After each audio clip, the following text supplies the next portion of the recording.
to kind of come full circle here, the business of your practice. Let me know if I'm off here. I have noticed, because I've talked with and worked with a lot of business owners, one X factor of just a few is their ability to market, to get business in the door. I've noticed that be a chokehold. That is a chokehold for a lot of potential business owners, right? A lot of times people say like, oh, I'll just go and start my own business. Okay, great, go ahead, right? I almost guarantee that you will get stuck at actually getting the business in the door. You can practice the science of the craft, but can you actually get people in the door so you even get a chance to practice the science of the craft? In the legal field, you need 3 roles for any case: the finder, the minder, and the grinder. Yeah, walk us through that. All right, everyone. We have Aashish Desai here. Very impressive career, 28 years in class action litigation. You own your own law firm out here in Southern California and also in in Austin, Texas, right? And then do cases all over the country. That's right. Thanks. Good to meet you and good to be here, Wes. Thank you very much for the time. I'm fascinated. Number one, I want to hear your origin story that you can teach the audience. So why don't we go through that, and then I want to transition into the business of the practice. I've talked to a lot of attorneys throughout my time in finance, and most of them don't own their own firms. So I'd be really curious about that. But how'd you get started? Well, I got started like most people. I started in college by working hard and developing a great career as a guitar player. Nice. When I went to college, I went to UT Austin, which is where I'm from. I'm from Texas. And while I was going to college, I played in a bunch of bands. And that was what I thought I was going to do. And lo and behold, I came to California to go to music school. I actually went to MIT, as my dad would say. Not that MIT. Yeah.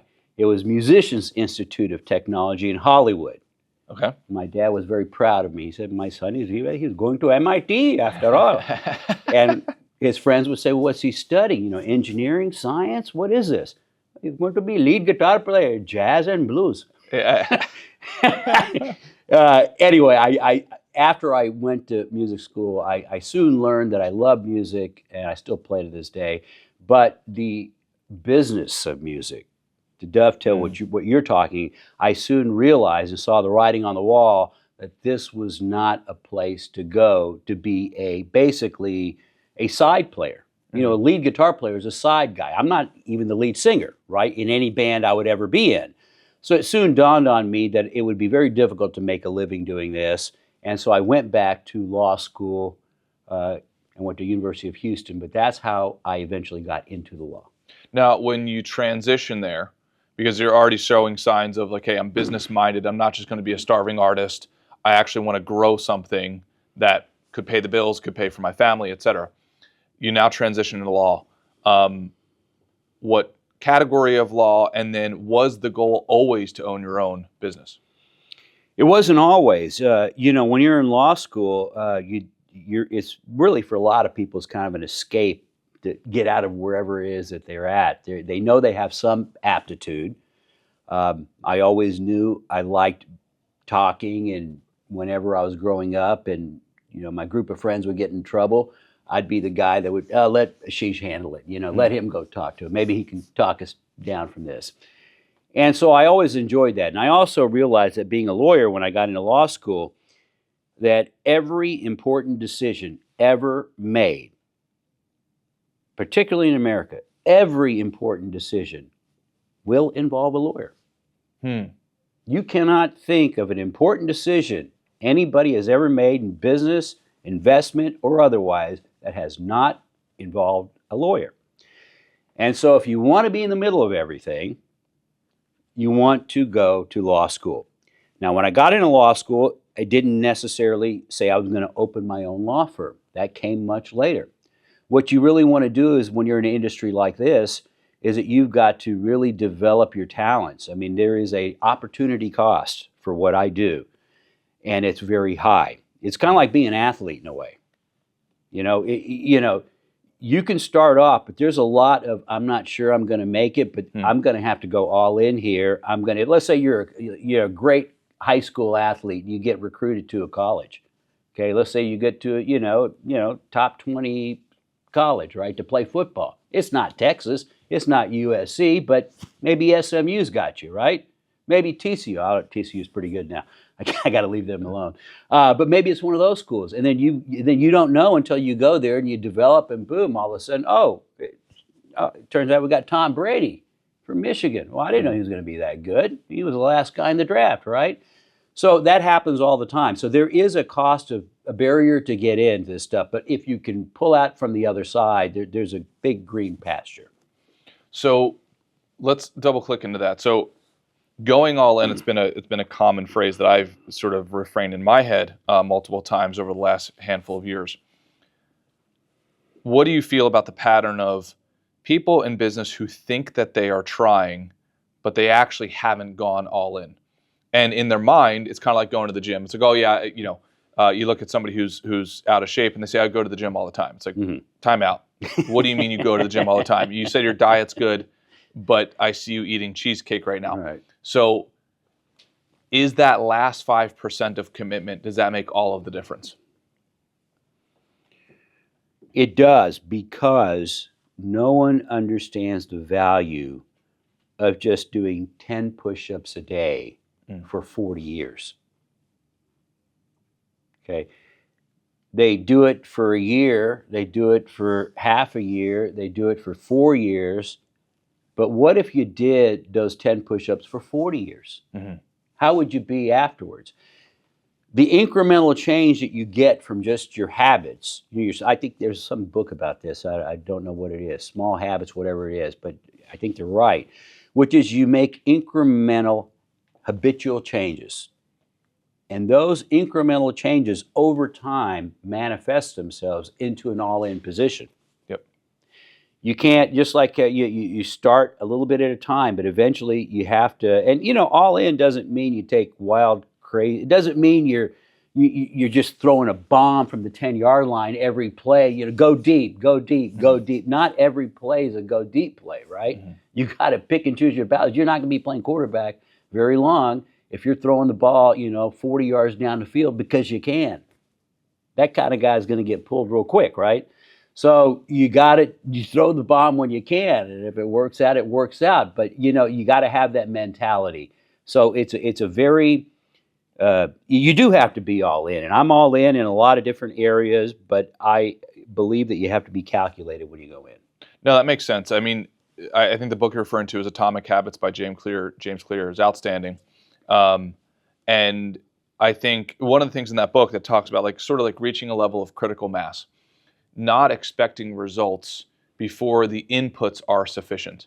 And I'm going to assume that the legal industry, same thing with the financial industry, is kind of similar to that. It's almost from a personal income standpoint, or from a business revenue standpoint, it takes years of execution before you actually see the financial rewards from building the business. Has it been similar in the legal field?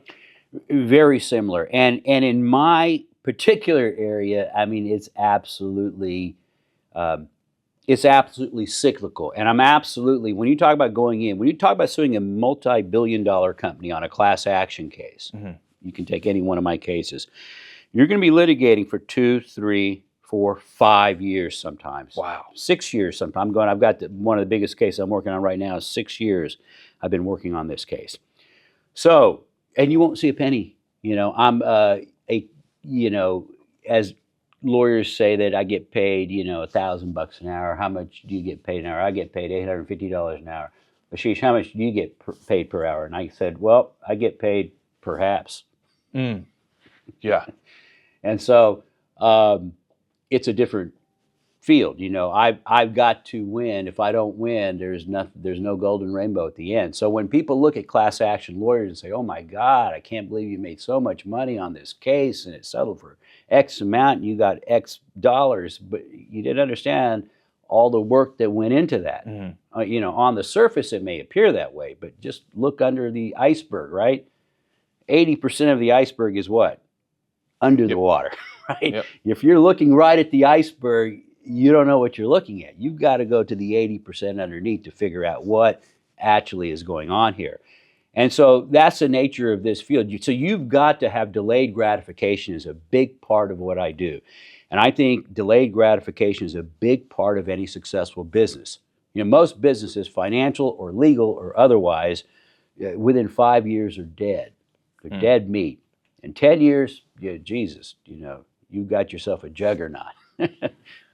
How did you transition into that mindset? Was that something always that you had? Because I'm going to imagine at a certain point, you were probably very similar, you know, starving. You're right, like just spending as little money as possible so that I could make the career and the ultimate business work. Now you're talking about kicking the can down the field even longer. If you're talking about multi-year transition into earnings on certain cases, how did you scaffold that to make it work? Very, very difficult. Yeah. Oh, yeah. I'd Very imagine. carefully. You know, that's where investments come in. Mhm. That help out. I'll be quite honest. My Tesla investment 5 years ago Mhm. was a very good deal for me. It helped rough out the edges a little bit. Mm. When you get a big hit, you've got to know you can't spend it all. You got to have a war chest. And see, that's another factor. You know, it's like you're playing in the hedge fund market, okay? Mm. It's great if you got 20, 30, 40 million dollars, but that's peanuts. You can't make anything move with that. There are guys who control 3, 4, 5 billion dollars, okay? Yeah. And that's even peanuts, okay? If you're not BlackRock, if you're not State Street, Jane Street, if you're not Vanguard, you know 88% of the S&P is owned by what? Mhm. 3 hedge funds, right? Jane Street, Vanguard, and BlackRock. That's it. That's 88%. Mhm.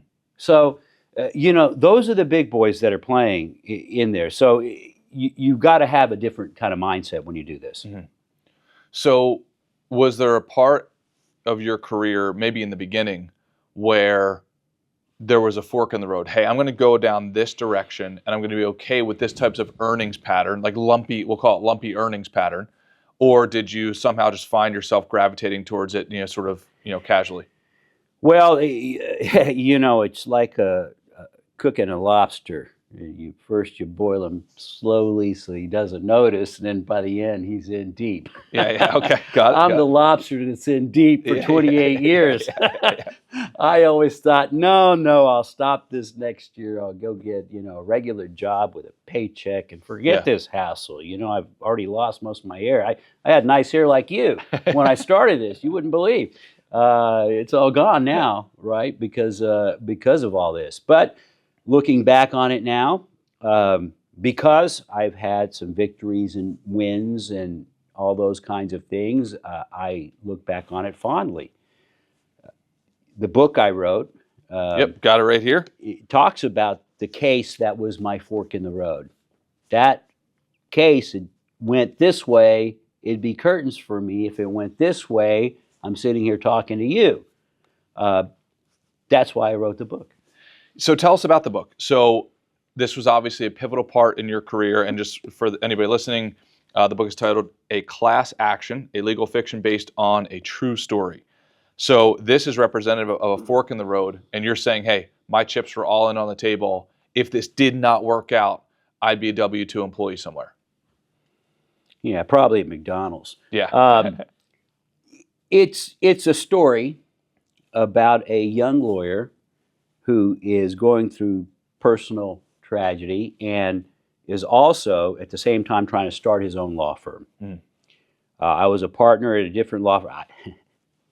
Mac Poyfair, the character, was a partner at a law firm and started his own law firm right when he got a divorce.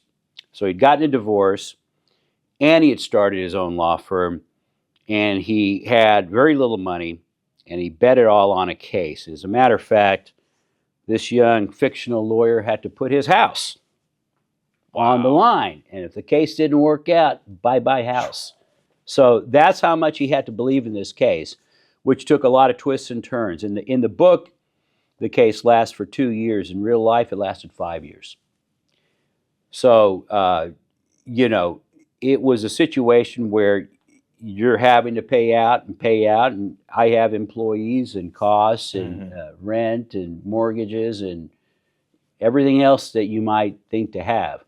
So, I really had to put in a lot of money and make the investment. I knew this was going to be a long-term play. You know how when you take a look at investments, you don't look at where the company is today, right? Wall Street never looks to today. Wall Street looks what? 12 months from now, where are you going to be? That's why everybody's projecting 12 months. Where it doesn't matter what. That's why people get confused when they bet on these earnings statements, and it's a terrible earnings statement. The stock shoots up. What happened? Well, that wasn't the point. That means that's behind them. What did they say at the earnings call afterwards? If the next quarter is going to be good, well, then the past is behind us and the future is ahead. So that can make the stock shoot up. So it's those kinds of things. It's all a game of expectations. And so it doesn't really matter what the number is. It's just a matter of where the expectations are. What would you say is your general philosophy or philosophies that get you through those hard times where you have to push through a 5-year case without being compensated for your expenses? Well, mentally, you can never expect it. Mentally, you never, and when it does happen, see, you've got the benefit of it working in the past. And so you always think it's going to work in the future. Let's take Kobe Bryant, okay? He joined the Lakers. He wasn't going to win his first year. It's a 3-year project. Let's get Shaq here. Let's get him. Let's win a couple. Let's get in a fight with him. Let's break up this Batman Robin. Let's win it without him. Let's it's a rebuilding and building all the time. So if you've got a little history of success, I always say it just takes the one shot. If you made the one shot, that's what all these movies, the 80s movies, the John Huston movies where the guy just does one thing, and then if he did this one thing, it's a pinnacle moment in his life and it's going to make everything else work. Sometimes old guys like me, we think of life that way. If he would have just made that catch, everything would have been different. If he would have just gotten that hit, if he would have just gotten the A on that score, if he would have just gotten into that college, if he would have, whatever it is. And so you want to be there for that. And so you want to take that leap because you believe that it's possible. So there's, in your mentality, there is, hey, I just have to get through enough of the mud to get that one win because that will compensate me plenty for all of the loss or the delay. Have you ever read the book Blink? Yep. By Malcolm Gladwell. Okay. Blink is a great book because it shows you how, when athletes or anybody makes a move, you think, oh, what a great move, but you don't realize that it's years and years of practice that goes into making that move. When I took this case, you forget I'd been practicing law 13 years. You forget that I'd been specializing in wage and hour class action litigation when nobody else in Orange County had. You forget that I'd been reading this stuff for 13 years every day. And when I saw that violation on that pay stub, when that guy walked in my office, I knew dead bang I had a winner. Now, I had to convince a federal judge of that. I had to convince a multi-million-dollar company of that. But I had the knowledge that I was right. I have those skills. It's like Kobe got in the league, Michael got in the league. Neither one of them could shoot. Right. Neither one of them could shoot. They were terrible shooters. Let me tell you, at North Carolina, James Worthy made all the hot shots. Michael Jordan, Jesus, don't let him shoot. If he wants to jump up and dunk it, go ahead and dunk all you want. That's a 98% shot. But if you're going to take one outside 15 feet, pass that to Worthy, my friend. If I was his coach, that's what I told him. Right? It ain't going to work, my friend, because you're a terrible shot.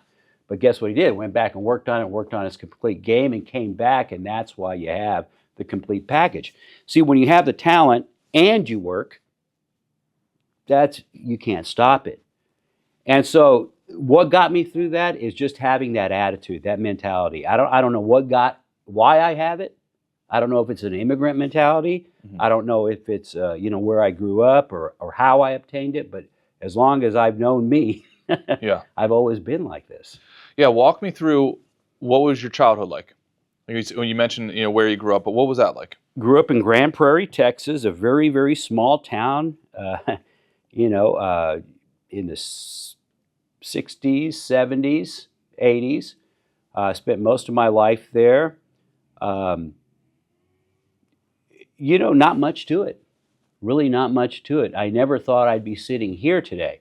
Like I said, I was very much, when I grew up, I had a very idyllic childhood. I grew up playing a lot of sports. We just walked out and played sports. We didn't know anything from, cell phones or any of the other kind of stuff. One thing that was difficult for me until I got into probably, I'd say junior high or high school, I was an immigrant growing up in Grand Prairie, Texas. Yeah. So I wasn't exactly a good old boy, neither was my family. So being Indian and growing up in those days, there weren't any really other Indians. So there was a lot of prejudice then. But as I kind of worked through all of that, as I got good at anything, good at sports or good at guitar or anything else, or good at speaking or got better looking or whatever, all of a sudden I became accepted. And so from that point, it was, I always just had a desire to achieve, and I really don't understand why, but I don't know that a lot of other people from Grand Prairie, Texas are sitting here. What, if we had to pick a basketball player, who do you most relate to from a mindset perspective, and why? Well, it has to be Michael Jordan, because he's offense, he's defense, he's the coach, he's always in charge, and frankly, he overcame all the obstacles, despite what anyone said. Now, you could say, well, what an obstinate guy, but he actually had the vision. He knew he had the vision. And so if you have the vision, you can get frustrated with things underneath, but you got to have the vision. And I will tell you this, Wes, okay? You meet a lot of people, and I've met a lot of people in life, business, law, everything else. They think they have it. You actually don't. That's the biggest lesson I would give most people. You think you have what it takes to start your own business? I promise you, you don't. You don't. Okay? I don't think you do, unless you prove it to me. I mean, I've been through it for 28 years, so most people are posers. That's the reality. Yeah. Did you see the documentary on the Chicago Bulls? The Last Dance. Last Dance, yes. What was your favorite part? The Last Dance. Well, not my favorite part, but the Scottie Pippen story always kind of irked me. Look, I'll tell you this. I coached a lot of basketball. Not a lot, but I coached youth sports. Yeah. So I did 7 years of AYSO soccer I coached. Okay. I coached 4 years of NJB basketball. And I coached 4 years of flag football. Okay. My son mainly, right, when we were growing up. And I loved this. In our last season of 8th grade, before you get to 9th grade and you're in high school, you need a real coach. So in 8th grade, we had the best team lined up. I had my son and 3 other people that we were gonna win the whole thing. And I remember watching The Last Dance. The documentary came out just about the same time. Okay. And you know what else came out at the same time? You'll remember this. COVID. Yeah. And so our season was ended. We never got our Last Dance. We had picked the team. In fact, we talked about this the other day. My son's back from college, and we were talking about it. And I said, we picked the team, we had the team, but then COVID hit. We never got to play. Oh, man. So, it kind of irked me. But back to that movie, that documentary, is I got to see, they had this vision for this triangle offense, and and it's never worked again, by the way. Who else has done the triangle? It's such a great offense. It's a great point. Who else has done? So you can't. All these people come out with these great things, and I came up with this one, and Phil Jackson, he's credit. No, what you had was you had Michael Jordan on your team, man. It's like give and go. Just give it back to me. I'll make it happen. And if I don't, I'll make some. It's that thing from Blink, right? This guy just made a basket. He just went a game-winning shot. You put the microphone. Hey, what happened? Man, something happened here. I just threw up and it went in. Yeah. Like, what the? Excuse me? Yeah. It just went in because you can't explain it, right? Yeah. He can't explain that when he was bouncing the ball, he knew that judging from the speed of this guy, if he gave him a dip with the right, then he would come jumping up and he could fake him out with the left because he knew he didn't go left because he's never gone left. And so he'd jerk him out with that. And that all went through his mind in not even half a second. Right. So quickly, it's a blink. And he doesn't even know what happened. That's why interviews at the end of sports games are ridiculous. Yeah. Are absolutely absurd. They say the same stupid thing. They make no sense. You got to have a double-digit IQ to watch that stuff. Yeah. That's why most people that watch sports are idiots. Yeah. Sorry. Yeah. No, I can understand. I mean, because if we dissect it, you're about Homer to go, Simpson comes to mind. Yeah. Well, it's funny that you say that because, and this is nothing against people who watch sports. I also cannot watch sports. I watch sports. I just don't want to see the interview of the guy. Yeah. And the bimbo who's going to say, well, how did it happen? What do you mean how did it happen? He caught the damn ball in the end zone, dummy. Yeah. What do you mean? You didn't see that? Well, how did you know to come back and take? What do you mean? How would you get out of here with that stupid question? Well, to zoom in on what you were alluding to, being so good that it's in your muscle memory, so ingrained in your muscle memory that you can't even articulate what you did at that critical point in time. That's exactly right. And that's what it's like when I'm making a closing argument. That's what it's like when I'm in front of a judge and we've got to actually talk to people. It's probably what you're like when you're in a podcast. There's no script here. There's nobody going to tell you exactly what to say and how to say it and all that kind of stuff. You've got to come up with this stuff on the fly. And so if you know you're good at improvising, then that's what you do. You just throw yourself in there and then whatever happens, happens. And so that's what those kind of guys were, right? It wasn't the triangle offense. It was the fact that Michael Jordan could improvise like nobody else, okay? It had the same thing with Kobe, same thing with Steph Curry now, same thing with Tom Brady, same thing with, where else the next cool kid? I mean, Shador, okay? Take a look at the Sanders kids, okay? Shiloh and Shador. What do you think of them? Full candor, don't know much about football. Interested in the business case, though, about what is it? Name, image, and likeness, and how that's right. So that's right. Fish out of water here, but how that's changing the dynamic. But please, let's go down the road that you were talking about of these. I'm assuming anomalies in football. Yeah, no, but to bring it back to business, you're right, Wes. Is that take a look at those guys, okay? Now, as far as I remember, college sports made a lot of money. Always, and I went to a big college football school. But it made all the money. The football program made all the money for that school, and it probably still does today. And that's the reason that the alumni is involved and all of that other stuff. But you know who never made any money off of that are the athletes. Yeah. And these guys got used and abused. And it's almost impossible to play college sports. Almost impossible. I mean, if there are 3 guys out of Orange County that even get a real bid to play college football. And I'm not talking about some nonsense. I'm talking about UT or Michigan or Alabama or LSU. Yeah, I mean a real school where you got USC is a real school. Where you can make a shot at making the pros. And even at those schools, even at USC, they might have 1 or 2 guys that make it to the pros. Maybe. UT maybe has 1. A lot of times they have 0. A lot of times they have 0. And you're talking about a roster of 80 plus kids that'll all play there, all make tens of millions of dollars, if not hundreds of millions of dollars for whatever university you have, and they will get no money. So now the laws are changing. They understand they're not students. My God, students. Are you out of your mind? There's no way these guys are students. Like they can't put 10 words together in a sentence. How could they be a student? Yeah.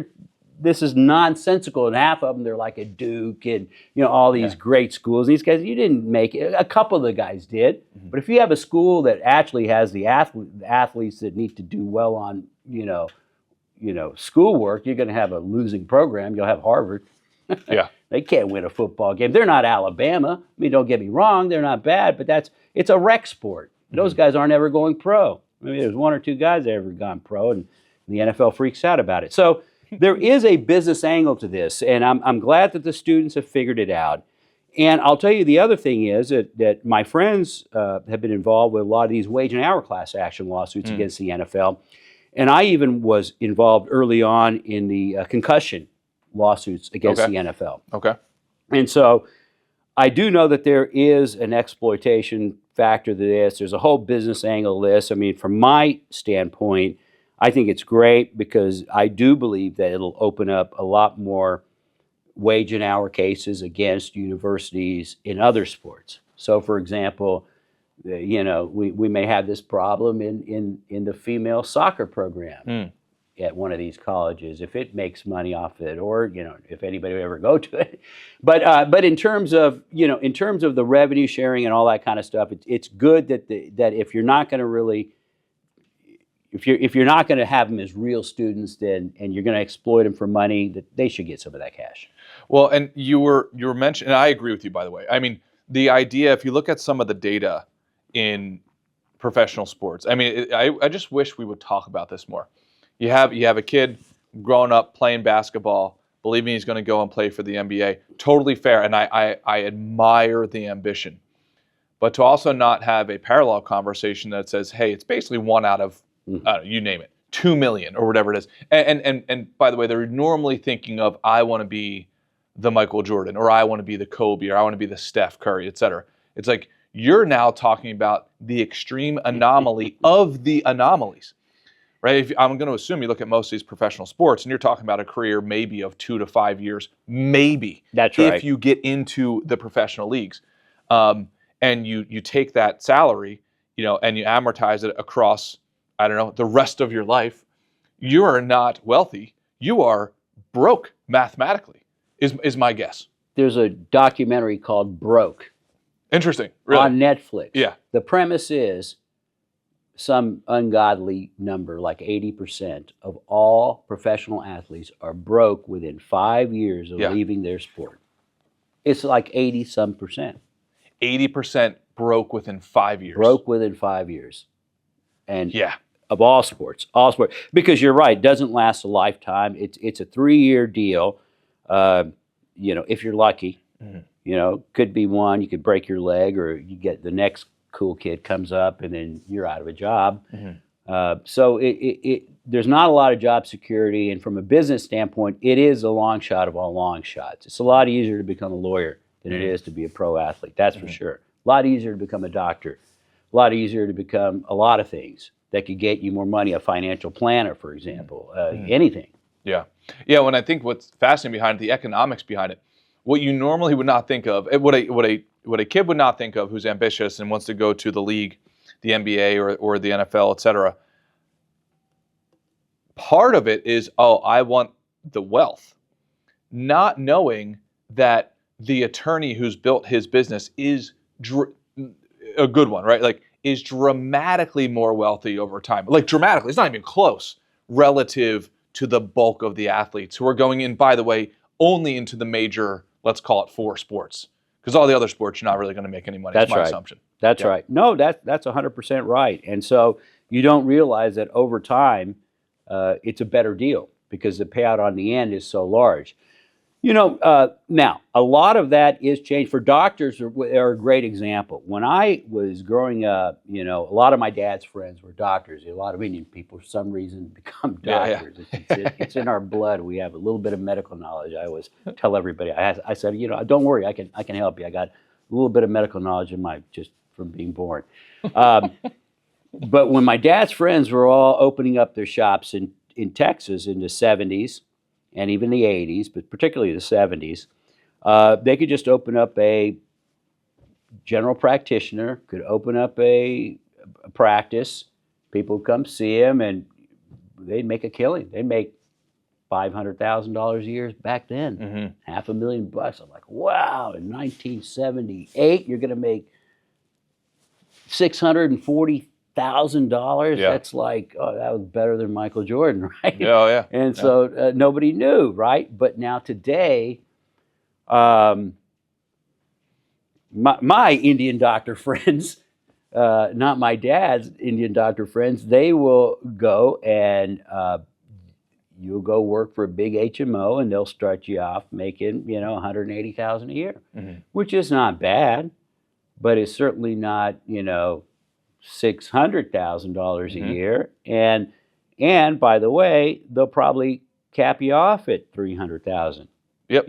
Maybe 253. I'm not saying that's bad money, but if you consider all the time and energy and effort that went into making $300,000, I wonder if that doctor would have done it. And lo and behold, med schools are not as full as I think they used to because of that, because we're not paying them commensurately. Well, especially at the general practitioner level, when you're coming from a mountain's worth of debt into a level of earnings that's just not justifying $500,000 in debt, at 7% interest. It's crazy. Well, the same thing happens with lawyers too. There are only so many lawyers that get jobs at these big hotshot firms. Right. It's less than 10%, by the way, because these big law firms, they can hire whoever they want. They take the top 10% of the top 10% of the schools. What does that mean? That means 90% of the lawyers they didn't get the job at the big law firm, right? Yep. And so 90% of people do not work at those kind of firms. And that's what people miss. They think that, you go to law school and you get a job at a big hotshot firm and then your career's set. It doesn't work quite like that. Yeah, and I want to backtrack because I'm curious about an attorney's point of view on this. You mentioned Scottie Pippen during The Last Dance, and you said that was one of your favorite parts. I'm assuming part of it was Scottie's arguably second best in the league-ish, and from my recollection, not very well compensated, commensurately with being the second best in the league. However, from my understanding, it was because he signed a guaranteed contract early on in his career, and he chose to take the guarantee. But then when the guarantee doesn't work out in his favor, now I'm pissed. I don't want to play. Walk me through the legal side of that, maybe just at a high level, but then also walk me through the business side of that. Well, I'll walk you through the reality of what happened. Okay. Scottie Pippen was this poorer than poor kid from, I think, Alla, Arkansas. Yep. Okay. Played for maybe Midwestern Arkansas State University, minor, maybe junior college. Walked on, family of I don't know, 8 kids or something. Yep. He really didn't have anything to his name. Yep. 2 handicapped people in that immediate family. Was not sophisticated, to say the least, and was very likely taken advantage of, surely taken advantage of by Jerry Krause, who was a sharp, I'm going to get my guy at the cheapest level. And in those days, just like musicians, a lot of musicians got exploited. Half the Rolling Stones songs, by the way, are copies. Oh, interesting. They didn't write them. I didn't know that. They didn't write them. At least the Rolling Stones had sense enough. They'd have the black blues guy at least come open up for them. Okay? Now, Elvis Presley, that dude just stole from the black people, pretending like he wrote and sang all of them himself. Wow. Those were covers that he was singing. But because it was a white guy who looked good, people went crazy. It was repackaged. But guess what? From a business standpoint, all these guys got screwed. So, look, these are the kinds of things. That's why I'm happy to be a lawyer now, okay? Because I see these kinds of injustices, and this is where I get fired up and say, look, this is where I can come in and make a difference. Now, as I told someone the other day, I never realized that representing low-wage workers was going to make me rich. But so it did. Because there's a lot of people that don't pay low-wage workers what they should be paid and what they fairly should be paid. And so I see business opportunity in all of this. And like you said, to walk you through the Scottie Pippen contract. I mean, the guy was making a league minimum. The guy told him he would renegotiate it, and he lied to him, and he didn't renegotiate it. And he was, like you said, arguably the second most important player on that team. He certainly was the second most important player on the team, and Michael Jordan himself would tell you he could not have won the championship without him. The guy was scoring 20, 30 points a game. There were some games where he took over as the MVP when Michael wasn't there. And let me tell you, without those 20, 30 points, you can't have one guy do it all. Right. You know, ask Kevin Garnett that. Mm-hmm. You know, how many championships has he won? Right. So, you know, ask Allen Iverson, scoring 70 points a night, 60 points a night, 50 points a night. How many championships did you win, AI? Mm-hmm. You're the answer. Yeah. You're the answer. Where's the answer? Yeah. Answer's not here. No answer.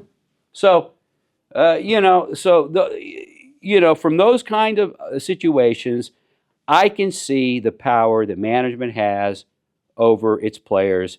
And in that case, he just wasn't sophisticated enough, didn't have a good enough team, didn't have any kind of management. You say he signed a deal when he was, 22 years old, and now he's got to live with the deal for 10 years. Everybody else comes back and renegotiates it. Right, right. Okay, and guess what? If he would have broke his leg, guess who would have been the first one to break that contract? Mm-hmm. The Chicago Bulls. What about your commitment to keep for 10 years? Well, not if he can't play. Mm-hmm. Yeah, it's fascinating. Yeah, because I think there's one side of which when I first heard that case, not being an attorney, obviously, it was like, well, I guess there's a legal side, and it seems like it played out like, hey, you signed this contract, you took the guarantee. They always play that game. They always say you signed that contract. Too bad, so sad. But if that guy breaks his leg and can't play, they're not going to pay him. Right. You're not going to honor your contract, unless it's a guarantee. Now they got the guaranteed minimum, but before then, you're not going to pay him. So where's the loyalty the other way? The team has zero loyalty to you. You should have zero loyalty to the team. Now the players of today, guess what? They figured it out. I don't even know who's playing on any team. Yeah. I gotta, my fantasy football is who knows. Yeah. I just gotta pick up a thing and let an auto pick. Right. I don't know who's playing for what team. It used to be I would pull for the Dallas Cowboys as my team. I want every Cowboy. I knew everybody. Mm-hmm. But nowadays, I don't even know if Dak is going to be the starting quarterback. That's how crazy it is, because who cares anymore? The players understand that it's all a game. It's all entertainment. Half of it, you're just betting for the prop bets now. Right. The kids don't even watch the full game. In fact, nowadays, having seen this, the 2-minute red zone offense, I can't, unless it's my Dallas Cowboys, I only want to watch the good plays. Red zone, right? Yeah. Nobody watches a full game. Do you watch a full game?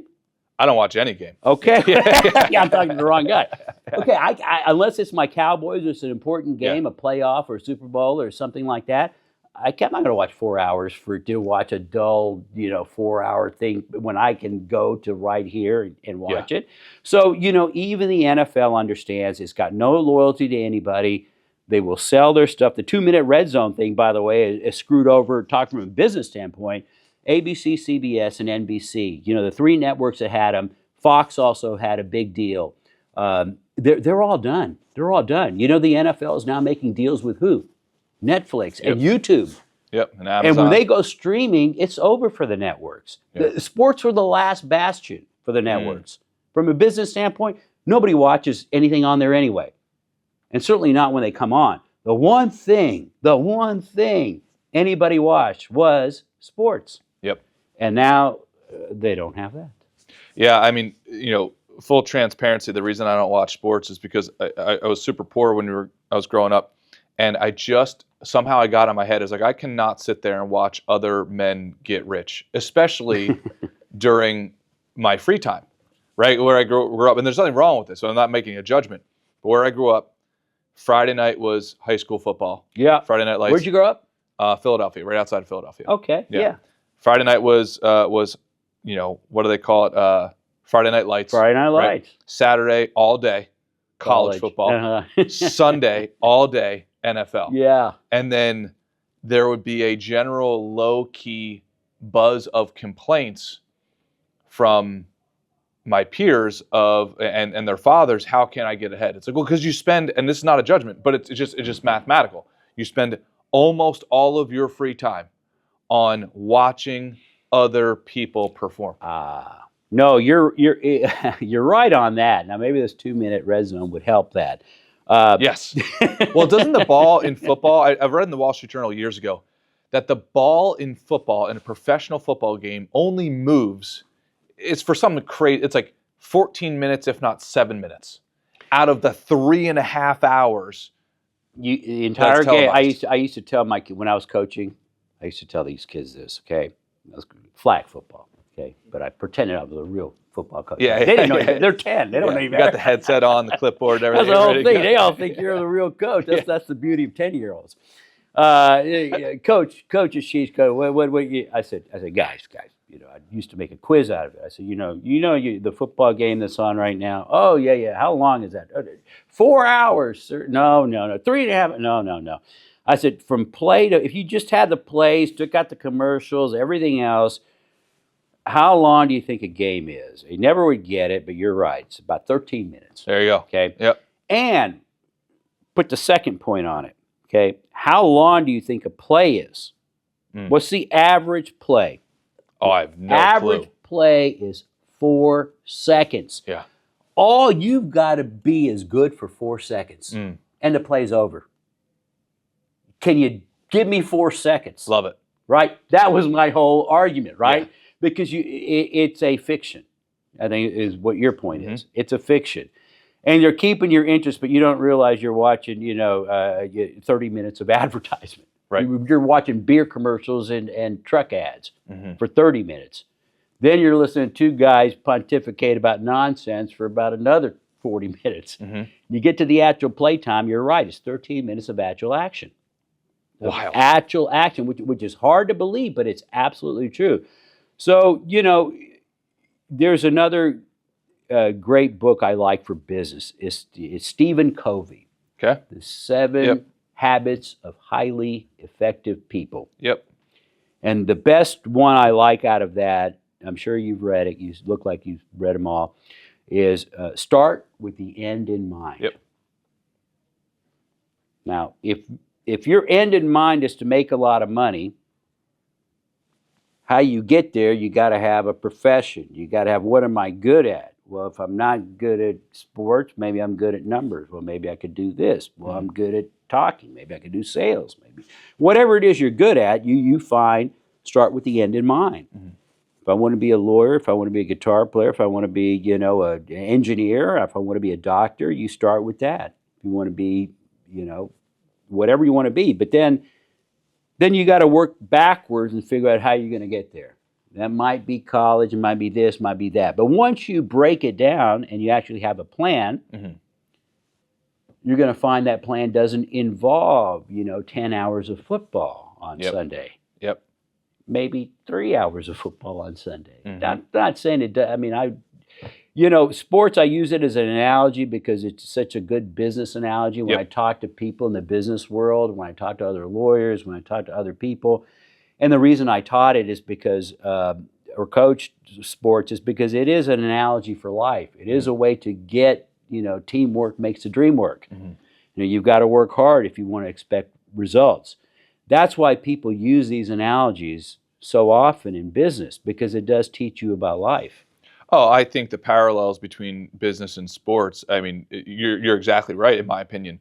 I was talking to somebody recently, and my number one thing is competition. I'm obsessed with competition. I want to be the best at the handful of games that I want to play. And I got into a debate recently, and somebody says, "Oh, like, why do those trophies matter?" It's like, yeah, you're right. Trophies don't matter to people who've never won them, right? Because trophies are symbols of a body of work that was executed at the highest levels within that domain. Similarly, Jordan, during that documentary, The Last Dance, said, I never asked anybody to do anything that I didn't myself do.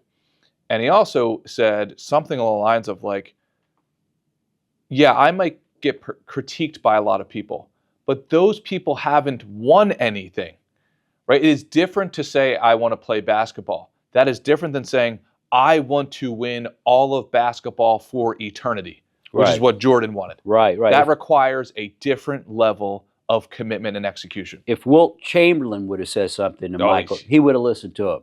But if the yahoos that are writing, oh, how dare you, and there's this great thing about how he missed more fourth quarter shots than he made. The buzzer beaters, people think he made all the buzzer beaters. Turns out he didn't. Turns out he was, maybe like 30%, at the buzzer. 70% of times he missed. He missed. So, it's like you said, he would lead by example. Now, it was easy for him to say, I'm not asking you to do anything I don't do. You know why he would say that? It's because there was no harder worker than Jordan. Yep. Nobody was harder than him. And you get in a group of people, a group of guys, a business situation, and you'll see people that really work hard. They do extra work. They put in the time. You can see it. Just like if I'm coaching, even at 10, 11, 12, I could see it. When I'm coaching these kids, doing whether it's football, basketball, soccer, you can tell the kids who are really, a little bit better. Then you can tell the kids who really work harder, and the guys who are running hard, and the guys who are kind of mailing it in. And so Jordan was the guy who had the marriage of the talent and the work ethic. And you got to have both. Famously somebody said, 80% of life is just showing up. Yep, 100%. Right, so just being there to do it. But if you're like Jordan, and he did lead by example, and that's why I do like that example. Yeah, absolutely. To kind of come full circle here, the business of your practice. Let me know if I'm off here. I have noticed, because I've talked with and worked with a lot of business owners, one X factor of just a few is their ability to market, to get business in the door. I've noticed that be a chokehold.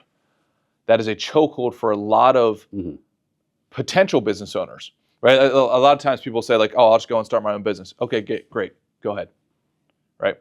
I almost guarantee that you will get stuck at actually getting the business in the door. You can practice the science of the craft, but can you actually get people in the door so you even get a chance to practice the science of the craft? In the legal field, you need 3 roles for any case: the finder, the minder, and the grinder. Yeah, walk us through that. Okay. So you need someone who can find you the cases, right? He's the rainmaker, they call him. Okay. He's the guy that goes out and gets you all your cases, glad hands, knows people in the community, get referrals coming in. Okay. The minder is kind of the partner on the case. He's making sure strategy-wise it's going in the right direction. Where's the complaint? Have we filed for class cert yet? Gotten the depositions taken? What's the size of the class? Where are we going with settlement? Then you have the grinder. The grinder is the day-to-day. The day-to-day operation of a business means every day you're calling, what's going on? Do we have the discovery back? Reviewing documents, matching them up with payroll records, doing all of those types of things. So you really need all 3 to make it work. And if you want to have a smaller firm, as I said, when I started, I was all 3 in one. I was the finder, minder, and grinder. I had to be, right? When I started my firm in the book that you have. I do have a lawyer that works with me now. She's been with me for over 10 years, but she works more part-time. I mean, she works more than that, but really for the day-to-day, I am still here, 28 years later, because I'm doing what Michael Jordan did. I'm leading by example. I'm not at home and just goofing off. I mean, you've got to lead by example in everything that you do, and so I've had that mindset throughout my entire life, and it's really true. It's what you do when people are not looking that matters.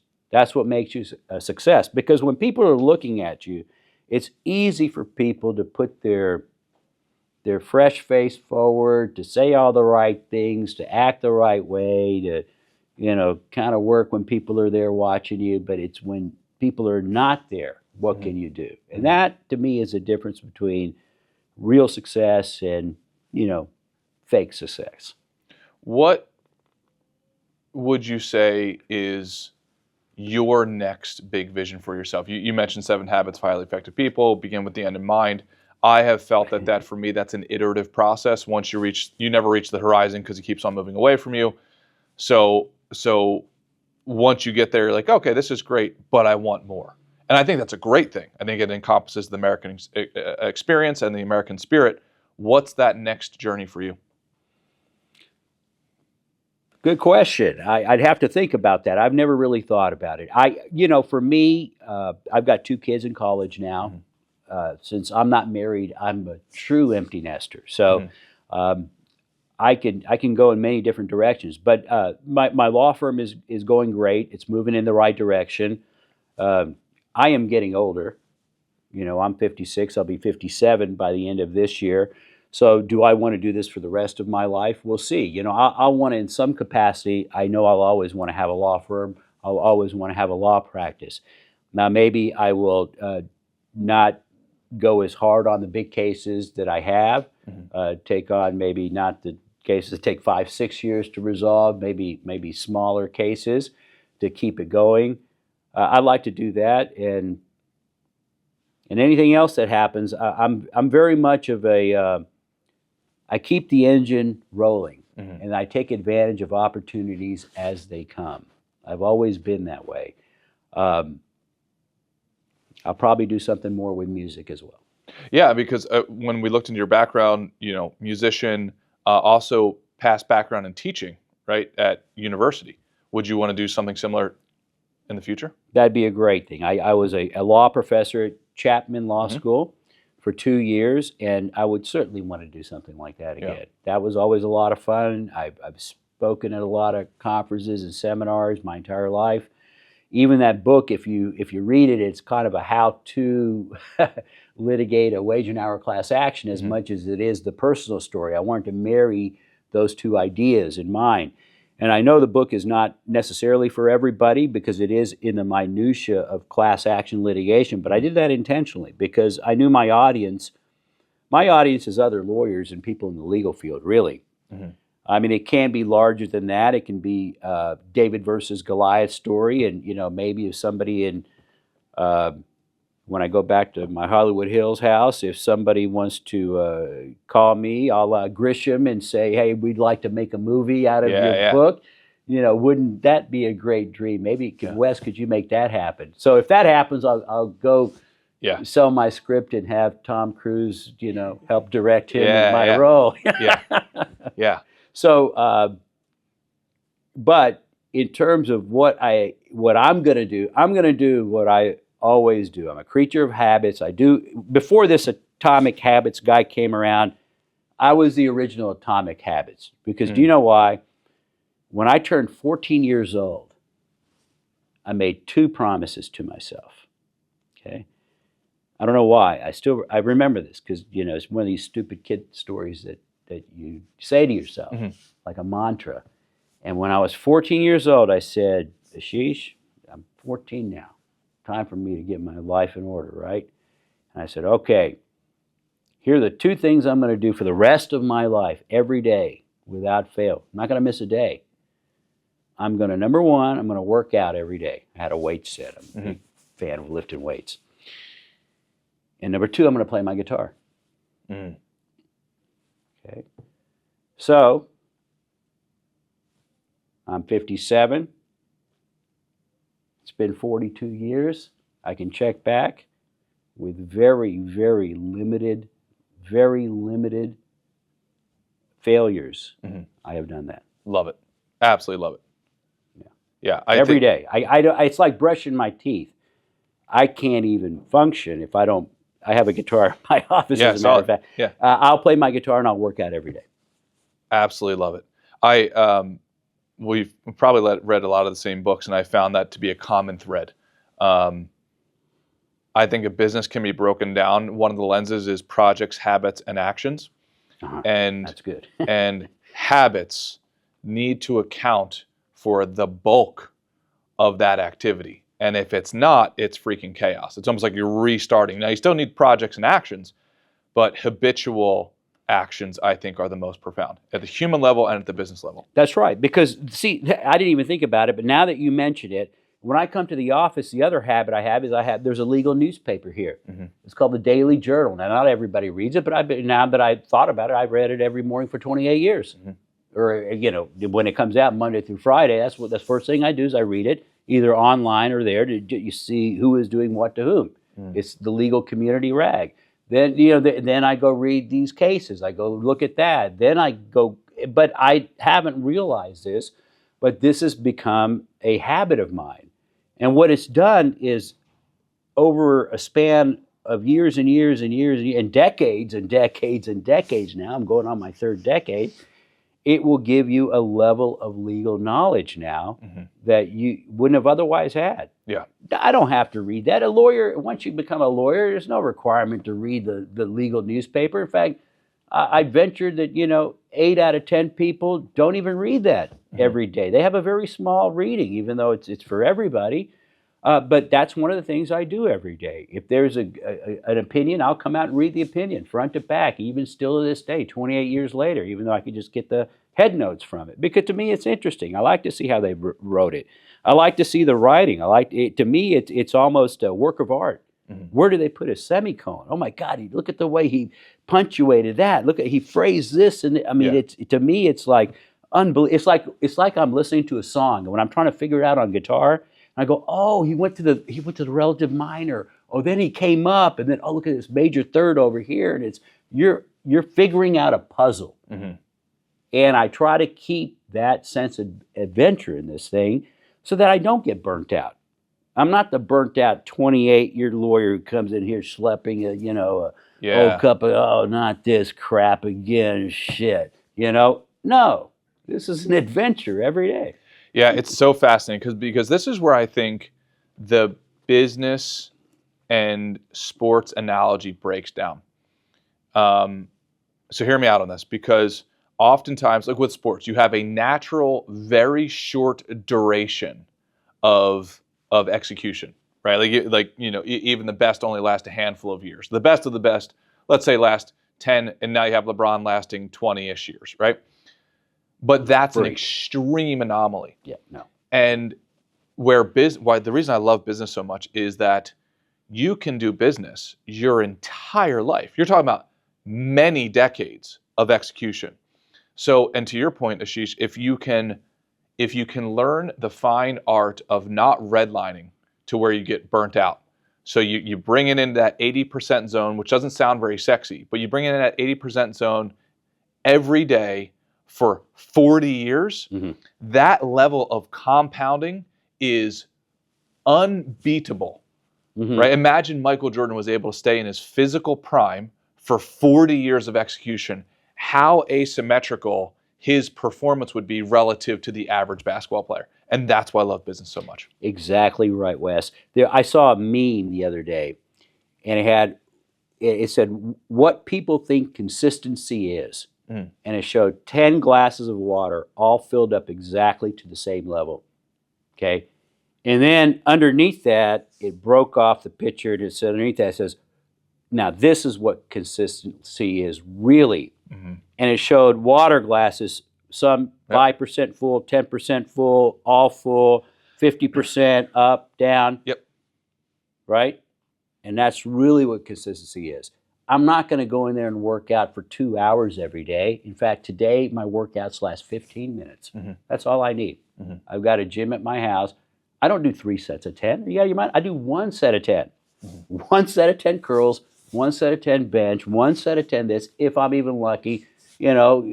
Plank, do some squats. 10, 15 minutes, I am done. Because I've spent 42 years working. I did the 2-a-days and 3 hours and a half an hour here. I've done all that, so my body is now in the shape where all it needs now is that just go in there, refine it, right? You've done this now for so long. I can get in and get out very quickly. I'm efficient with my time, and I can use it, and it makes me feel good. And most importantly, most importantly, do not set unreasonable expectations where you're going to do it for a month or two, and then you're going to drop off and feel bad about yourself that you didn't go in there and do 3 sets of 10, and oh no, I didn't do this, and then you're just not going to do it. If you do something that you can actually do, could you give me 10 push-ups a day? No matter what, could you just, if you fail at everything else, do 30 push-ups and 30 sit-ups. If you fail at everything else, do that. No matter what time of the day it is, that's good enough. Yeah. Yeah, Tim Ferriss talks about this. The two quotes that come to mind from him is like minimal effective dose, and then also the good plan that you follow is better than the great plan that you don't. And you do that over a long enough time, and you're unbeatable. I mean, the rest of your competition, it's almost easy to a certain extent. If you can solve for the ordinary actions done over an extraordinary period of time, it's almost easy to beat people. The hard part is actually doing it for a long period of time. No one can stop the man with the plan because no one has the plan to stop him. Yeah. Yep. Love it. Absolutely love it. What resources, as we wrap up here, what resources have you fallen back on? Like, what books do you like? What podcasts? So you can help the listeners out there. What books do I like? Probably the best 3 books that I would tell people. Number 1, How to Win Friends and Influence People by Dale Carnegie. Just told the interns 2 days ago to read that book. Yep. Single best book you'll ever read. Yep. Why? The lesson is people only have one motivation in life. What is that motivation? To drive to be I don't know. important. Awesome. Love it. Okay? That's it. That's their only motivation. You make them feel important, you got the world by your hands, okay? And the sound of the one I took away from that book was like the sweetest sound to somebody is the sound of their own name. You're right, Wes. Yeah. Number 2 best book I would buy is The Black Swan by, I think is Nassim Taleb. Yep. And that is the theory that you don't know what you don't know. Now, everybody went for years and years, thought that all swans were white. We went, decades and hundreds of years. Turns out they're black swans. Who knew? Stock market. People think that there'll never be a big event in the stock market. It won't move it around. Turns out every year there is a black swan event in the stock market. As a matter of fact, most stocks make 80% of their revenue in like a handful of days. 3, 4, 5 days. That's it. If you're not in the market on those 3 or 4 or 5 days, you're done. And so people say, well, you don't expect these fluctuations to happen, but I say you should expect them all the time. You should always expect there to be fluctuations. Why? Because there's a black swan. There's a black swan event every year, and more than one. Okay, there's a flood, there's this, there's that, there's tariffs, there's Elon going nuts, there's whatever is going on, right? You're killing me, by the way. I'm just trying to pull Elon down. I'm with you, but could you just, come on, let's go back to the business a little bit, okay? We can't solve every problem. But, he's that's another guy. He's just single-minded about this stuff. And so that's another great book. And for my 3rd book, I'd say Outliers. By Malcolm Gladwell? By Malcolm Gladwell, who's probably my favorite, next to John Grisham, who I've read all from my, this is besides my book, of course. That's Wes, right. That's right. I mean, We'll put that at the top of the list right there. But Outliers, I like that because what he tells you in Outliers, he says, there's a graph, a statistical graph in all mathematics, and everything works out. But then you have a couple of dots that don't make any sense. Professor, what's that? Don't mind those. Those are outliers. You can forget about them. Well, but the outliers are Michael Jordan. Yep. Outliers are Elon Musk. Outliers are Bill Gates. Outliers are, Donald Trump. What makes these guys outliers is what the book studies. And so if you want to be an outlier, it's a good read. Love it. Absolutely outstanding. Any podcasts you recommend? I like the All In podcast. I'm a fan of Howard Stern. I think he's very insightful. I like Joe Rogan a lot for pop culture. I like all podcasts. If you name a podcast, I've probably listened to it. I've been listening to talk radio for, as long as it's been around, 30, 40 years. And I just like to debate. Anybody who likes to talk and like to debate, and like we were talking, Wes, earlier about the long form, I hope that does come back. Oh, absolutely. Yeah. Just some classics in there. Have you ever read the book Relentless by Tim Grover? I've heard of it, but I have not read it. Yeah. Tell me about it. Yeah, so that's Michael Jordan, Kobe Bryant's trainer, wrote a book about the mindset. It's just phenomenal. Probably my top 5 favorite books, Yeah. if not one, depending on the season of life I'm in. A little easier when your subjects are Michael Jordan, Kobe Bryant. Yep, and Dwayne Wade. Yep, 100%. Hey guys, what's the next play? Well, let's make it in the basket next time. Yeah. Okay, great. I coached him up. Yeah, one of my two big takeaways from that book: crave the result so bad that the work is irrelevant. Yeah, absolutely love that quote. And then secondly was this like little part of the book where Tim Grover pitched Michael Jordan on him being his trainer, right? Michael Jordan says yes, and on their exit out of the house, Michael turns to Tim and says, look, I'll do whatever you want, but don't give me any of the bullshit. I only want to do the stuff that works, which is why, Aashish, we're having this kind of conversation. It's, I want to talk to real business owners who are executing in the wild, because oftentimes that's not what is in academic textbooks. It's not. Well, you and I both know that what we learned in college, right? There's a sliver of that is relevant, but there's this vast part of the pie, to your point earlier, that's you don't know what you don't know. And that's why I want to have these conversations. You want to know the level of, just as a last point before we get please. out of here, the last non sequitur of lawyers. This is so funny, okay? How do you get prepared to become a lawyer, okay? Well, of course, when you're in college, you major in political science, right? Guess what? Whatever you major in, particularly political science or anything else in college, has nothing else to do with the next step, which is you got to take the LSAT. Okay? So you study for the LSAT, but your political science had nothing to do with that. So you study for the LSAT. You say, great, I studied. Now I know the LSAT. I did very well on the LSAT. What happens now? I go to law school. Oh, well, the law school has nothing to do with the LSAT. Forget that. This is law school now, son. Okay, now I'm in law school. Well, I go to law school for 3 years. I'm getting ready. Well, no. Before you become a lawyer, you got to take the bar exam. Oh, okay, great. Well, but by the way, everything you learn in law school has nothing to do with the bar exam. Yeah, nice. Nothing to do with it. Yeah. So you say, okay, great. Well, then I'll study for the bar exam. That must be it. So you study. You do great on the bar exam. All right? And then you finish the bar exam and you meet with the lawyers and they say, oh, that bar exam has nothing to do with the practice of law. Yeah, 100%. Yeah. What have you done through this entire process to get ready to be a lawyer? Answer, nothing. You've gone through a fraternity initiation. Yeah. You've gotten A's for 18 years. Yeah. To get into the profession. So there is a lot of, and what it does for your mindset, it does give you small goals that you have to reach in order to get to the finish line. And even though you think those are irrelevant goals, and they may well be irrelevant goals, much like the fraternity who's making the pledge class do this, but with an end of mind of having the teamwork afterwards, that's what happens with the lawyer. They teach them to become, if you do it right, relentless and hardworking and understanding that, there are no days off because you've coached them up to be that.